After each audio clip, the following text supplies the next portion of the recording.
2002 Renault Clio. Stalling when cold, runs okay when it's hot. Looked at the fuel trims were bad. Revved it up, fuel trims got better. Time to test the new monster smoke machine. This thing is awesome. So let's see what we get. Let's turn this bad boy on.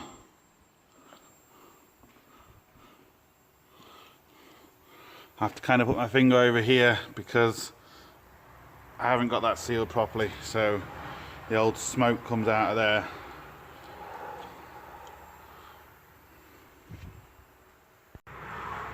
So just cover my finger there, and I've already done this, but let's go down here. Let's turn some light on and we can see it already, I think. There we go, you can start seeing the smoke. It is cracked. I can't get the camera down, but it is cracked down there on the intake. So we're going to need a new intake on this bad boy, and that will solve this problem. But it's a 2002 after all, so it's going to have to be a second-hand one because the new one's not going to be worth it. And a second-hand intake, is it cracked? Isn't it cracked? How long is it going to last? Well, that's the problem. But there we go, cracked intake. Sorted.